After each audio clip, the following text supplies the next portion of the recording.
Hello viewers, இனி நம்ம பார்க்க போறது ப்ளீச் எபிசோட் 72 பார்ட் 1.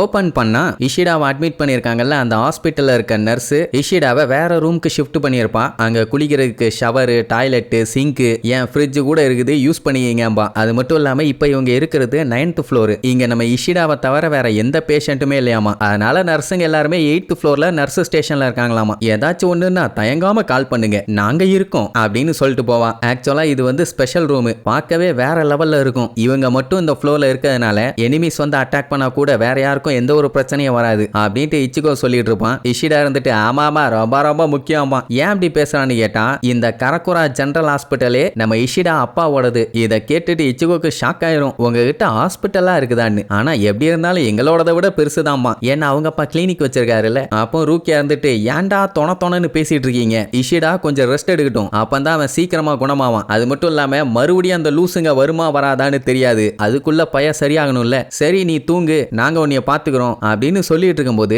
அவ்வளவு நேரம் நல்லா இருந்த சிங்க்ல இருந்து தண்ணி சொட்டு சொட்டா விழ ஆரம்பிக்கும். அதை பெருசா கண்டுக்க மாட்டாங்க. இச்சிகோவும் ரூக்கியாவும் மட்டும் தான் இஷிடா கூட இருப்பாங்க. மத்த 3 பேரும் அந்த பொம்மைங்க எல்லாம் வெளியில வந்துருவாங்க. அவங்களுக்குள்ள ஒரு டிஸ்கஷன், எதுக்காக அந்த பவுண்ட் எல்லாம் குயின்சிஸை டார்கெட் பண்றாங்கன்னு புரியல. குயின்சி பவரை வச்சுட்டு அப்படி என்னதான் பண்ண போறாங்க அப்படின்னு சீரியஸா பேசிட்டு இருந்தா இடையில கோன் பூந்து, அட இஷிடா சொன்னதெல்லாம் எதுக்குப்பா நீங்க பெருசா எடுத்துக்கிறீங்க, அவனே மண்டையில அடிபட்டு பைத்தியக்கார மாதிரி படுத்துக்கிட்டு இருக்கான், அவனுக்கு நிஜம் எது கனவு எதுன்னே தெரியாது, அதெல்லாம் கண்டுக்கலாமாம்பா. அப்ப அவனை ஒரு பொண்ணு தூக்கிட்டு போச்சே, அதுக்கு என்னடா சொல்ற லூசு பயல, உனக்கு சிச்சுவேஷன் என்ன ஏதுன்னு கூட தெரியல, வாய்க்கு வந்ததெல்லாம் பேசிட்டு இருக்க, எனக்கு தெரியும்டா உனக்கு மூளைங்கிறது ஒரு முக்குல கூட கிடையாதுன்னு பண்ணி பயலன்னு ரிரின் திட்டின உடனே கோன் கடுப்பாயி குப்பையில போட்ட குரங்கமா இருந்துட்டு நீ பேசுறியாம்பா. ஒரே குத்து ஆள் அங்கேயே மட்டை. 3 பேர்த்துக்கு என்ன சொல்றதுனே தெரியல. அப்படியே அங்க கட் பண்ணி ஒரு டிபார்ட்மெண்ட் ஸ்டோர் ஒன்ன காட்டுறாங்க. அங்க அந்த யமடா பைய வேலை பார்த்துக்கிட்டு இருக்கான். ரூக்கியா வரும்போது தனியா வரல, இவனையும் சேர்த்தி கூப்பிட்டு வந்திருக்கான். அவன் இப்பதானே ஹியூமன் வேர்ல்டுக்கு புதுசா வந்திருக்கான். ஓவன்ல சாப்பாடு ஹீட் ஆகிறத பார்த்துட்டு ஆச்சரியப்படுவான், என்னென்னலாம் மனுஷங்க கண்டுபிடிச்சு வச்சிருக்காங்க, சூப்பரா இருக்குது பான்னு. இப்படி அவன் மனுஷங்க என்னென்னலாம் பண்றாங்க, என்னென்னலாம் வித்தியாசமா இருக்குதுன்னு அங்க வேலை பார்த்துக்கிட்டே ஒன்னொன்னா கத்துக்கிட்டு இருப்பான். அந்த டைமுங்கும் போது வானத்துல இருந்து ஏதோ நெருப்பு மாதிரி ஒண்ணு வரும். வந்தது கரெக்டா கடைக்கு பக்கத்துல வந்து டம்முன்னு விழுமா. அந்த இடமே அதிர்ந்து போய் கடையில இருக்க பொருளெல்லாம் கீழே வந்துடும். எல்லாம் என்னாச்சு ஏதாச்சுன்னு பதறிட்டு இருப்பாங்க. அப்ப அந்த கடையோட ஓனர் நம்ம யமடாவை வெளியில போய் என்ன ஏதுன்னு செக் பண்ண சொல்லுவாரு. அவனும் சரி ஓகேன்னு போய் பார்த்தா ஒரு பெரிய பள்ளத்தாக்கு, அதுக்குள்ள இருந்து ஒருத்தன் எந்திரிச்சு வருவான். எல்லாம் பார்த்துட்டு பீதி ஆயிருவாங்க, ஐயோ ஏலியன்னு. ஆனா வந்தது யாருன்னா நம்ம காஞ்சு. ஒவ்வொருத்தரா கிளம்பி இப்ப ஹியூமன் வேர்ல்டுக்கு வந்துகிட்டு இருக்கானுங்க, என்ன மேட்டர்னு தெரியல, கொஞ்சம் விட்டுருந்தா செத்துருப்பேன்னு சொல்லி புலம்பிட்டு இருப்பான். அப்ப யமடா வந்து பேசுவானா, அவ்வளவுதான். அவனுக்கு அவனை பார்த்தவன செம ஹாப்பி. 2 பேரும் மாத்தி மாத்தி கொஞ்சிக்கிட்டு நீங்க என்ன பண்ணிட்டு இருக்க, நீங்க என்ன பண்ணிட்டு இருக்கன்னு மாத்தி மாத்தி கேட்டுட்டு இருப்பானுங்களா. அந்த டைமுங்கும் போது போலீஸ் வண்டி இங்க வர்ற சவுண்ட் கேட்கும். ஏன்னா ஏதோ ஒண்ணு மேல இருந்து வந்து விழுந்து இருக்குதுல்ல, என்ன ஏதுன்னு எப்படியும் செக் பண்ண வருவாங்கல்ல. மாட்டினா எலும்பை எண்ணி போடுவாங்க, வாங்க நம்ம வேற எங்கேயாச்சும் போயிடலாமா. அட மூலகட்ட முட்டாப்பையில இதை முன்னாடியே சொல்ல மாட்டேன் வான்னு சொல்லிட்டு அடிச்சு பிடிச்சி அங்க இருந்து கிளம்பிடுவாங்க. அதே நேரம் இங்க ஹாஸ்பிட்டல்ல காட்டுறாங்க. நைட்டு ரொம்ப நேரம் ஆனதுனால ஒரிஹிமேக்கு நல்லா தூக்கம் வருது. ஆனா சாடும் ரெஞ்சியும் தூங்க மாட்டானுங்க. இன்னும் எதுவும் நடக்கலன்னா நல்லது தானே அப்படிங்கிற மாதிரி பேசிட்டு இருப்பானுங்க. அந்த டைம் ஏதோ ஒரு 2 பேரு நம்ம ஆளுகளை பார்த்துக்கிட்டே நின்றுட்டு இருக்கானுங்க. ஆனா எங்க இருந்து பார்த்துக்கிட்டு இருக்கானுங்கன்னு தெரியல. இவங்க எல்லாம் முட்டாப்பாயிலுங்க, இவங்களால நம்மள ஒன்னும் பண்ண முடியாது. நார்மல் ஹியூமன்ஸுக்கெல்லாம் இதை கத்துக்கிற அளவுக்கு கெப்பாசிட்டி இல்ல. பிசிக்கல் எபிலிட்டி அவங்களுக்கு ரொம்ப ரொம்ப கம்மி. அது மட்டும் இல்லாம லைஃப் ஸ்பேனும் நம்மள மாதிரி கிடையாது. அப்படி எப்படின்னு சொல்லிட்டு அவனுங்க பாட்டுக்கு என்னென்னமோ பேசிட்டு இருக்கானுங்க. இவனுங்க எதுக்கு இங்க வந்திருக்கானுங்க யாருன்னு தெரியல. இஷிடா பாத்தீங்கன்னா நல்லா கொரட்டை விட்டு தூங்கிட்டு இருப்பானா. இவங்க 2 பேரும் ஆளுக்கு ஒரு சைடு உட்கார்ந்துட்டு இருப்பாங்க. அந்த டைம் ரூக்கியா இச்சிகோவை கூப்பிட்டு தேங்க்யூம்பா. என்ன திடீர்னு தேங்க்யூ சொல்றேன்னு கேட்டா, சொல்ல தோணுச்சு சொன்னேன் அப்படின்பா. அந்த டைமுங்கும் போதே இஷிடாக்க லைட்டா தூக்கம் கலைஞ்சிரும். அதை இவங்க நோட் பண்ணல. அப்ப இச்சிகோ சும்மா இல்லாம சடனா இப்படி தேங்க்யூ சொல்ற, ரொம்ப கிரீப்பியா இருக்குதும்பா. உடனே ரூக்கியா கடுப்பாயிருவா, கிரீப்பியாவாடா இருக்குதும்பாலா. அட இல்லம்மா சடனா சொன்னியே கொஞ்சம் வியாடா இருக்குதும்மா, இதுல என்னடா நீ விசித்திரமா பார்த்துட்டேன்னு கேட்ட உடனே,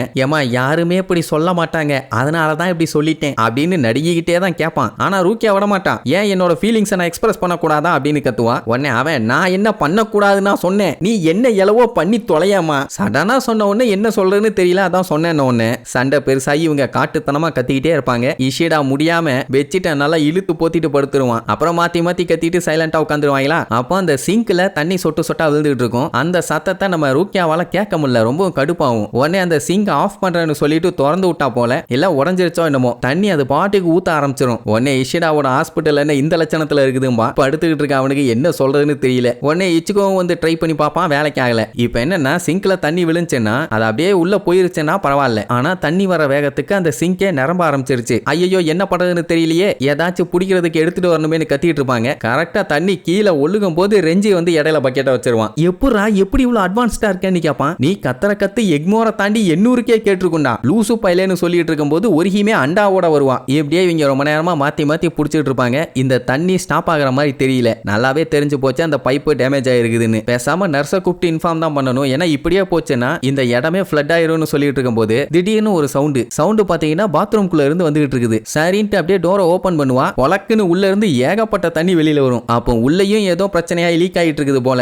ஆக மொத்தத்துல தண்ணியா நிரம்பிட்டு இருந்தவன ரெஞ்சி பார்த்துட்டு இது வெளியில இருந்து பார்க்கதான் ஹாஸ்பிட்டல், மத்தபடி உள்ளுக்குள்ள வெட்டுன்னு சொன்னவன இஷிடா கடுப்பாய் கத்திட்டு இருப்பான். அந்த டைம் அந்த தண்ணி ரெஞ்சியோட கை அப்படியே லாக் பண்ணும். இவங்க 3 பேரும் ஏதோ ஒன்று வந்திருக்குன்னு கண்டுபிடிச்சிருவாங்க. அதுக்கு பேரு டால்னு வேற சொல்லுவாங்க. இங்க தண்ணி இவங்க முன்னாடி பறந்துட்டு இருந்தவன என்ன பண்றதுன்னு தெரியாம பதறிட்டு இருப்பாங்க. அந்த தண்ணி என்ன பண்ணும், அப்படியே இஷிடாவை லாக் பண்ணி அவனை மூச்சு விடாம கொல்ல ட்ரை பண்ணும். உடனே சேட் அந்த தண்ணியை கண்ணா பின்னான்னு அடிச்சு பார்ப்பான். ஒன்னும் பண்ண முடியல, அதான் தண்ணியாச்சே. உடனே இச்சுக்கோ தான் டப்புன்னு அவனோட ஃபார்மை மாத்திக்கிட்டு கத்திய வச்சு ஒரு போடுவான். தண்ணி தெரிச்சிரும். ஆனா என்ன, இஷிடாவோட புருவம் அப்படியே கட்டாயி கீழே விழும். கொஞ்சம் விட்டுருந்தா மூஞ்ச ரெண்டா பொளந்திருப்பான் போல. அதுக்கப்புறம் இன்னொரு செட் ஆஃப் வாட்டர் அப்படியே பறந்துகிட்டு இருக்கும். அதையும் ஒரு போடுவான். அது கீழே விழுந்துமே அப்படியே நெளிஞ்சுக்கிட்டு இருக்கும். இது என்ன புது பிரச்சனையா இருக்குன்னு யோசிச்சுட்டு இருக்கும் போதே அது மூவ் பண்ணும். இனி இந்த ரூம்ல இருந்து ஆபத்துன்னு சொல்லி இஷிடாவை தூக்கிட்டு வெளியில வந்துருவாங்க. தண்ணி வரக்கூடாதுன்னு அந்த டோரையும் மூடுவாங்க. அது தண்ணியாச்சே, அப்படியே கீழே இருக்க கேப் வழியா பூந்து வரும். துணியை வச்செல்லாம் அடைச்சிக்கிட்டு இருப்பாங்க. இது எல்லாத்தையுமே அந்த 2 பேரும் பார்த்துட்டு நம்மளோட டால் அவங்கள பயங்கரமா சர்ப்ரைஸ் பண்ணிருச்சு. கொஞ்சம் சிம்பத்தி காட்டலாமான்னு கூட இருக்கவன் கேட்பான். அதெல்லாம் அழிஞ்சு போய் பல வருஷம் ஆச்சு, நடக்கிறது நடக்கட்டும், வேடிக்கை பார்ப்போம்மா. அப்ப அந்த சிங்க்ல இருக்க தண்ணி திருப்பி பைப்புக்குள்ள போகும். இதுக்கு பருத்தி மூட்டை குடோன்லயே இருக்கலாம்னு நீங்க சொல்லலாம். என்ன பண்றது, இப்படி எல்லாம் பண்ணாதானே பயங்கரமா இருக்கும் பாங்க. சரி, இனி இதுக்கப்புறம் இந்த 2 பைத்தியங்கள் யாரு, தண்ணியை வச்சு இன்னும் அந்த பன்னி பயலுக என்னென்னலாம் பண்ண போறானுங்கன்னு அடுத்தடுத்த எபிசோட்ல பார்க்கலாம். டாடா.